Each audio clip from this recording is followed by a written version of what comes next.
patriotic service to the country.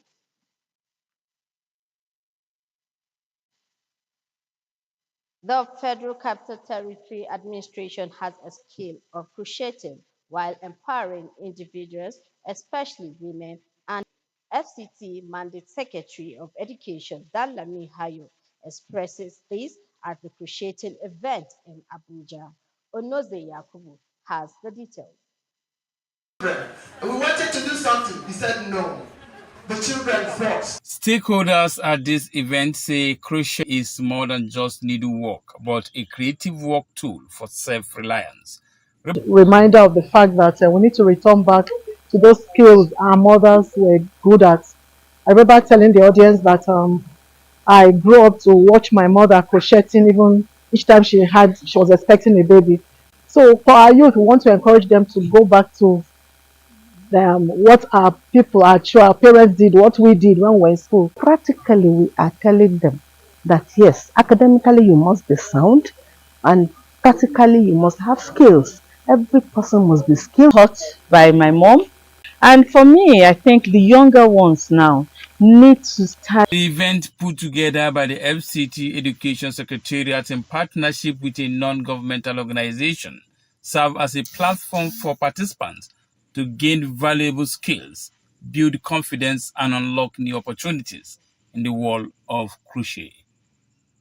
Onoze Yakubu, NTA News. Dangerous weapons and impounded 20 vehicles within the city center. Director, Department of Development Control, Mukhtar Galadima, who led the operations, stormed and identified hotspots posing security threats in Wuse Zone 3. This is all in a bid to rid the nation's capital city of all nuisance with this renewed vigor to sensitize the nation's capital city. The FCT administration is advising property owners to take advantage of the exercise and develop their property in line with the directive of the FCT Minister, Nyesom Wike, failure to which the affected property will be revoked. Some of the weapons recovered, like machetes, are those the enforcement team says the suspected criminals used to perpetrate their illicit acts, especially to the unsuspecting passerbys and other road users, are being used for one-chance operations within the Federal Capital Territory. We'll take a break now. The news continues shortly.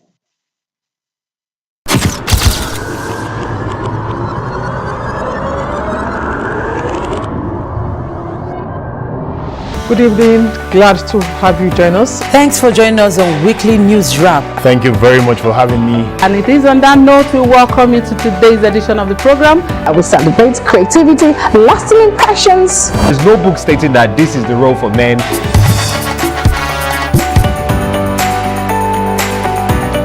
On the news. On the news at 7.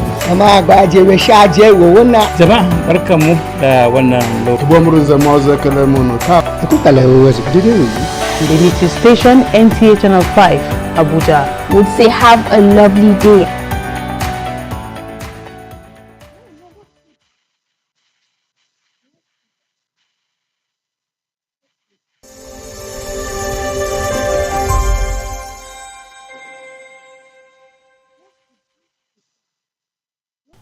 Tinubu, the global and national Stop TB champion.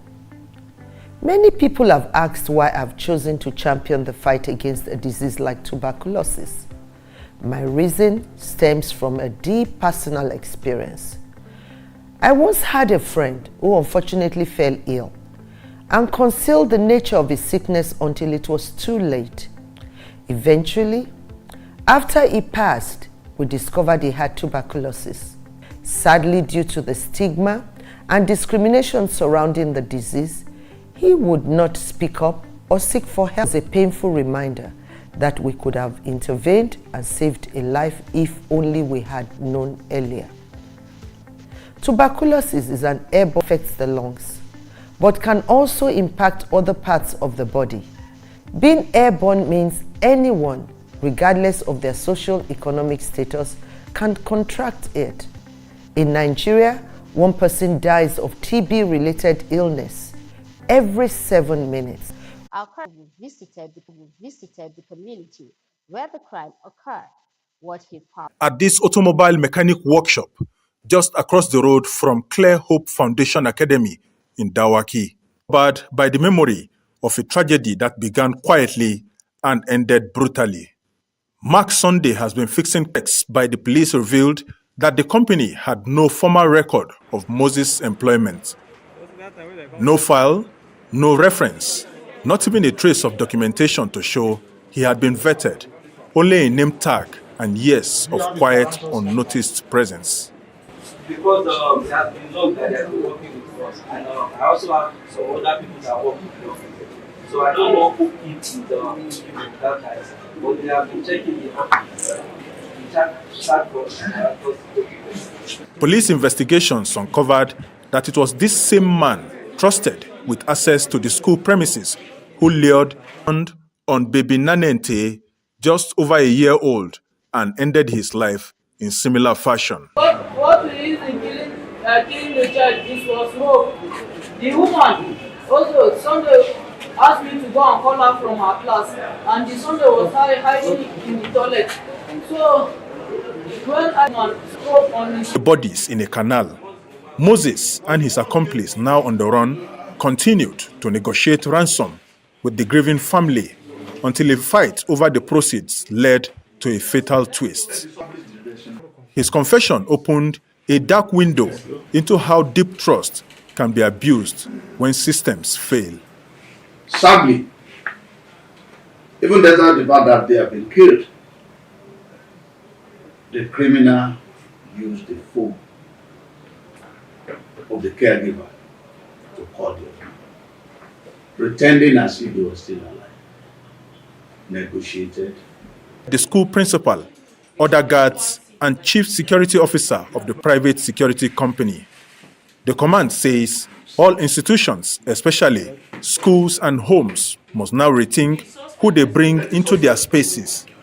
A reminder that safeguarding children requires more than fences and gates, but much more requires better attention.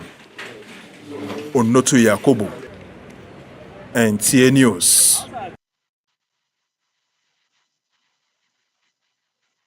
The National Senior Citizen Center has expressed profound gratitude to President Bola Tinubu for the historic approval and directives on pension increases and minimum pension guarantee to retirees in Nigeria.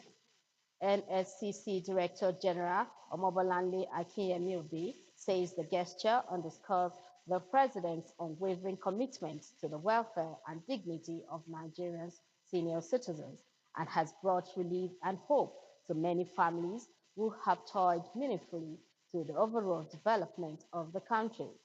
An official statement signed by the head corporate affairs, media and communications, Omini Oden, says the directive is a testament to President Tinubu's administration's dedication to social justice and inclusivity, and also a landmark decision that has laid to rest long overdue pension increases and establishment of a minimum pension guarantee for retirees under the contributory pension scheme. The Director General Akinyemi says President Tinubu's directive has addressed a critical need that had been neglected, stating that the establishment of a minimum pension guarantee will significantly enhance the quality of life for countless retirees who have dedicated their lives to nation building. Moving on, the clean sweep of the nation's capital, Abuja, to get rid of criminals elements appears to be recording successes following recent breakthroughs. However, to has the details. The Federal Capital Territory, Abuja, is reputed activities in the city centers, settlements, and shanties. Hence, the recent move by authorities to comb them. Resulting in major clampdowns. We have been able to against the FCT. We have a lot of miscreants, within and around the FCT, and most of these miscreants, some of them in the course of our anti-vandal operation. Privilege of saying, okay, let us go where it is more or less advantage, maybe in terms of where people are there, because we cannot just go to a place where we don't know to enter a vehicle. It is risk.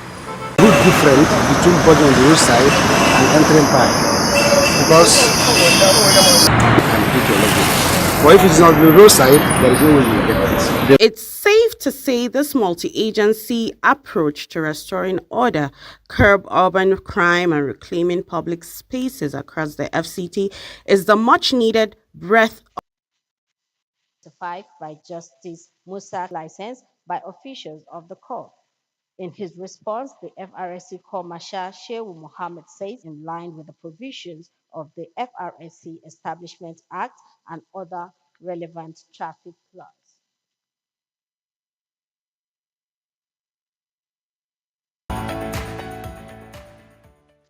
Hello, and many thanks for joining us on the Globe this week, a segment of the news where we bring you highlights of happenings around the globe.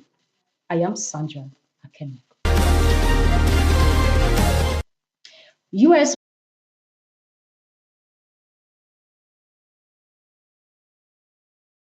The Russian Federation's actions in Ukraine pose an ongoing threat to U.S. national security and foreign policy, necessitating stronger measures to address the national emergency, according to a White House statement.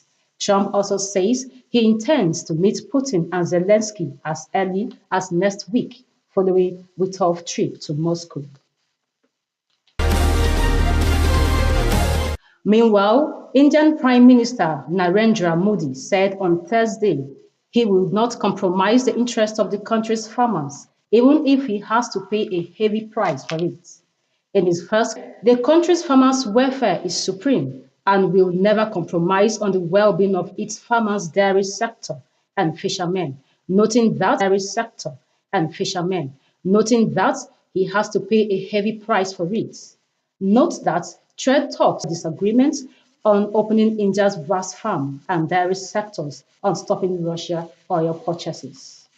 India has started making moves to signal that it might have to consider other partnerships in the coming months in the face of Trump's tariffs, which have led to the worst diplomatic showdown between the two countries. Sadly, in France, an elderly woman has died and others missing after a massive wildfire swept through part of southern France, destroying homes and forcing thousands is still missing. Two people are in the hospital, one of whom is in a critical condition. At least 25 homes have been destroyed and more than 2,500 households are without electricity. Authorities have closed roads across the region and warned it is still too dangerous for residents who fled on Tuesday night to return home. President Emmanuel Macron expressed his support for firefighters, saying all government resources were being mobilized. He urged residents to follow evacuation orders and exercise the utmost caution.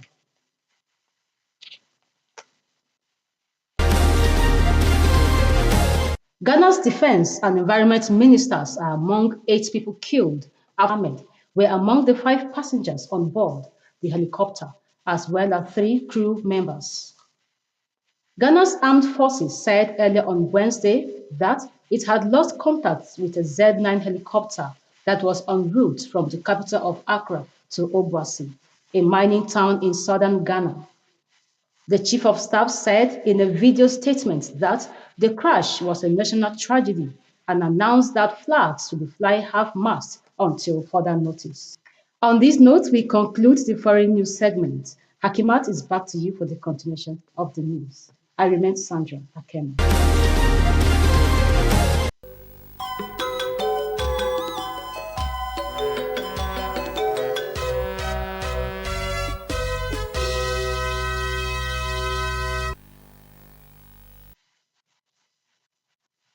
now bring you sports. Nigeria 1 and Nigeria 2 have stormed into the final of the 2025 Under-18 Beach Volleyball Continental Championship, guaranteeing the country a gold medal. The all-Nigerian final will feature Pamela Bawa and Joy Lauren against Ifechukwu Odo and Blessing Anibi on Thursday, August 17th at Jabi Lake, Abuja. Nigeria 1 defeated Democratic Republic of Congo 2-0, 21-17, 21-14, while Nigeria 2 came from behind to beat Egypt 2-1, 20-22, 21-18, 15-11. Democratic Republic of Congo and Egypt will battle for bronze. Meanwhile, the Confederation of African Football (CAF) has set an August 31st deadline for clubs to register for the 2025-2026 inter-club competitions. Remo Stars, Rivers United, Abia Warriors and Kwara United have qualified for the CAF Champions League and Confederation Cup. Remo Stars and Rivers United will represent Nigeria in the CAF Champions League, while Abia Warriors and Kwara United will feature in the Confederation Cup. Meanwhile, Super Eagles defensive midfielder Wilfred Ndidi is close to joining Besiktas from Leicester City in a €9.5 million deal. Lastly, Mangut Mbuas has been appointed as Nasarawa United's new technical advisor on a 2-season contract, succeeding Salisu Yusuf, who joined a Benin Republic team. Mbuas, a CAF B coaching certificate holder, previously coached Plateau United FC to a 7th place finishing in the 2025 Nigerian Premier Football League season. With Sports Brief, Wayne Dugu, NTA News.